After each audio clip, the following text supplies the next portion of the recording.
Federal আদালতের নির্দেশে যুক্তরাষ্ট্রের রাজধানী ওয়াশিংটন ডিসির ঐতিহাসিক John F Kennedy Center for the performing arts ভবন থেকে প্রেসিডেন্ট ডোনাল্ড ট্রাম্পের নাম সরিয়ে ফেলা হয়েছে।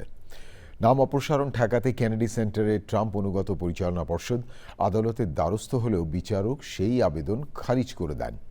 সেন্টার ভবন এবং প্রাঙ্গণ থেকে নাম ফলক অপসারণের ঘটনা টেলিভিশনে সরাসরি সম্প্রচার করা হয়। 2025 সালের ফেব্রুয়ারিতে প্রেসিডেন্ট ট্রাম্প কেনেডি সেন্টারের ট্রাস্টি বোর্ড পুনর্গঠন করে নিজেকে চেয়ারম্যান নিযুক্ত করেন। গত ডিসেম্বরে কেন্দ্রটির নাম পরিবর্তন করে ট্রাম্প কেনেডি সেন্টার রাখা হলে তীব্র প্রতিক্রিয়া দেখা দেয়। মে মাসে মার্কিন জেলা আদালতের বিচারক 12 জুনের মধ্যে কেনেডি সেন্টারের সব জায়গা থেকে ট্রাম্পের নাম সরিয়ে ফেলার নির্দেশ দেন। রায় তিনি উল্লেখ করেন, জন অফ কেনেডি সেন্টারের নাম পরিবর্তনের ক্ষমতা একমাত্র মার্কিন কংগ্রেসের হাতে। আদালতের রায়ের পর চলতি সপ্তাহের শুরুতেই প্রতিষ্ঠানটির সরকারি ওয়েবসাইট থেকে প্রেসিডেন্ট ডোনাল্ড ট্রাম্পের নাম মুছে ফেলা হয়।